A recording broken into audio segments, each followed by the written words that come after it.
All right, Tigers, here we go. Podcast from 12-9 for Thursday the 16th. Hope you're all having a great day. Heard there were some issues with regard to the Dukakis-Bush Google form. I've since cleaned that up.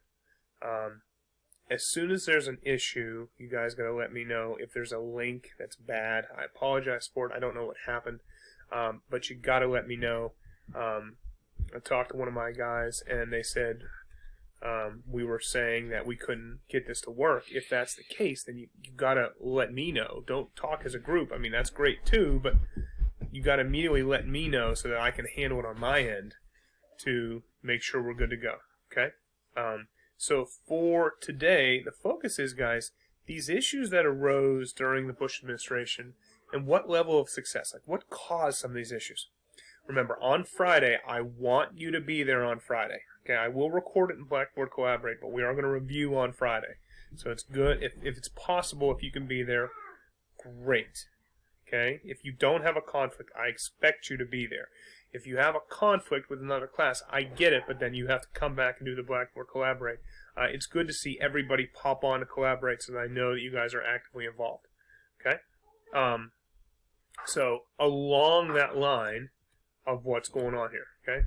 This is what the Google form looks like. I'm just going to scroll so you guys have it if you need to. Those are the two questions. Take a screenshot if you need to, and then you can respond via email if for some reason it's not taking the Google Doc at that time, okay?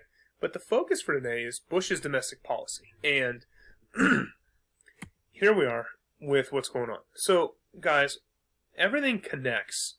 So Bush, guys, had to deal with deficits of over $220 billion annually from Ronald Reagan, meaning that every year Reagan is piling up these deficits here, there, and everywhere.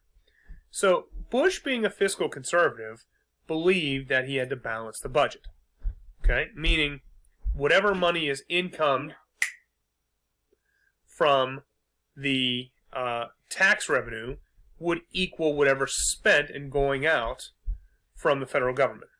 Now, guys, the last time we had a balanced budget, or close to a balanced budget, was the back near the Eisenhower administration.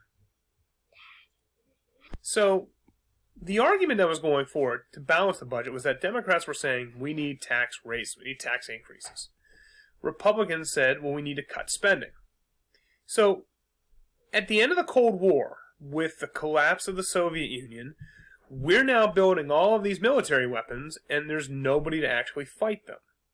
So, Bush cut spending at that time. And when that happened, guys, the bottom dropped out, because we were so dependent on a lot of those defense/military jobs that unemployment almost doubled to about 8%. Okay? The poverty rate, guys, 1 in 7 people fell below the poverty line, the line of income, which we say basically means you are impoverished, to about 14%. So the question is, what do we need to do? So he tried this, and it didn't work. And so the concern was, I only have one shot to do. So what he decided to do was to go against one of the core things that he said back in '88. I'm going to show this to you in a minute. He's going to raise taxes. Okay? But he had promised in '88, guys, read my lips. No new taxes. I'm going to show that video here in a minute. And so, to get a tax increase, Bush sided with the Democrats for a tax increase. Along with that, however, the Democrats also inserted some domestic spending things, so basically it canceled out a lot of what was coming at that point. Okay? Here's the clip right here. And I'm the one who will not raise taxes. This is from the '88 now says he'll raise them as a last resort or Republican a third National Convention. But when a politician talks like that, you know that's one resort he'll be checking into. Oh, yeah. And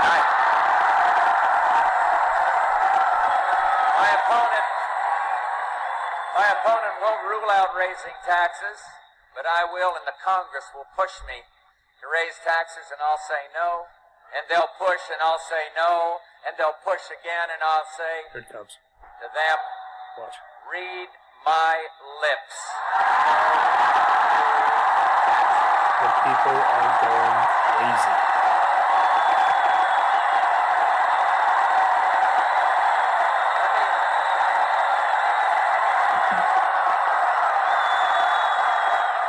Okay, pretty cool look at that time, right?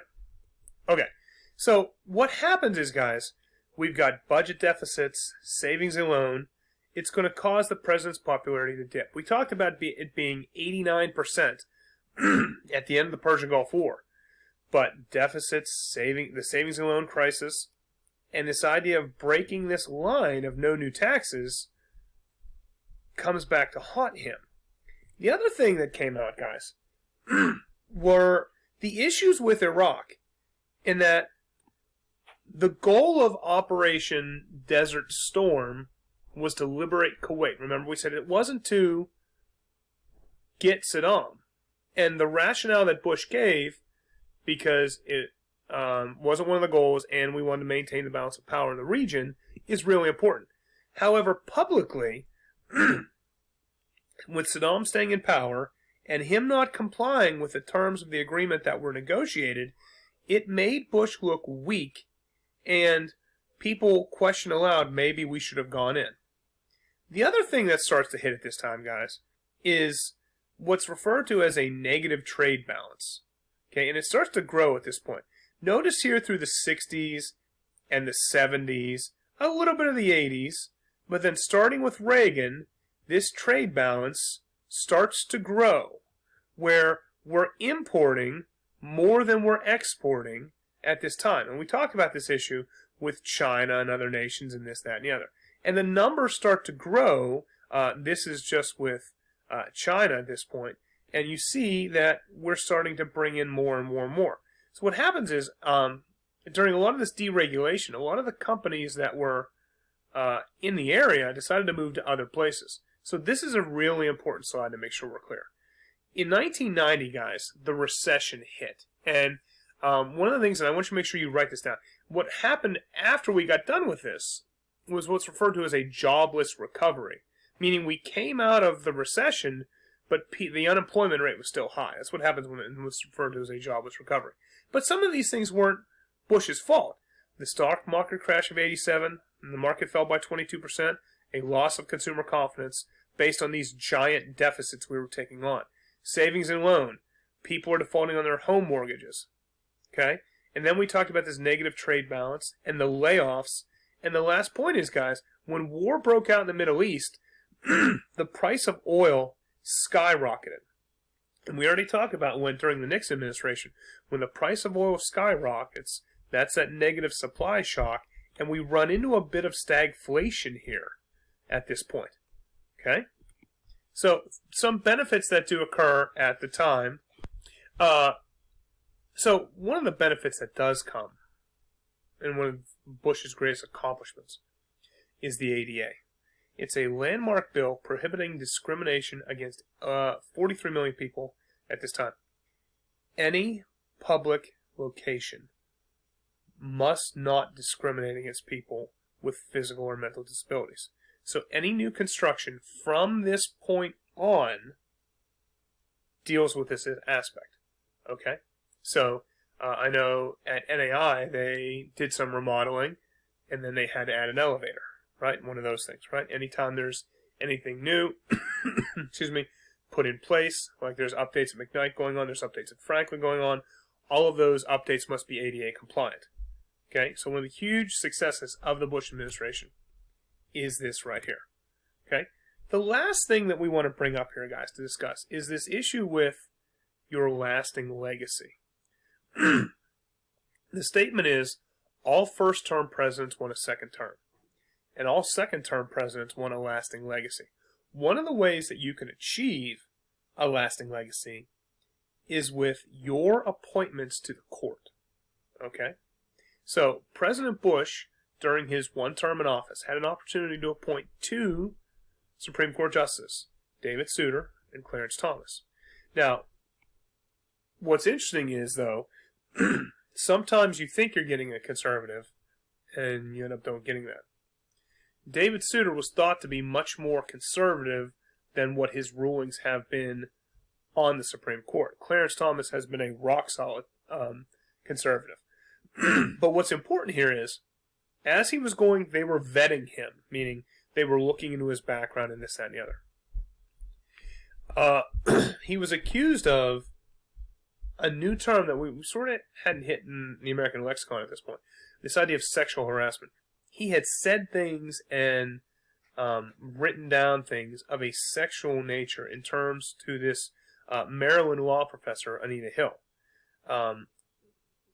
The case did come forward, and it was settled, and he was put on the Supreme Court bench. But it did bring about this focus here in the 1990s, and we'll get to this when we get to the Clinton administration, of this ever-present culture that might need to be addressed going on. Okay? He is another conservative, so the court is starting to lean a little bit more to the conservative side at this point. If you have any questions, let me know. I appreciate everything you guys are doing. I don't want it to sound bad, but, we miss you. I miss going every day to see you guys and everything that goes on. So if you need something, please let me know. Anything I can do to help. Okay? You guys take care. Go Tigers.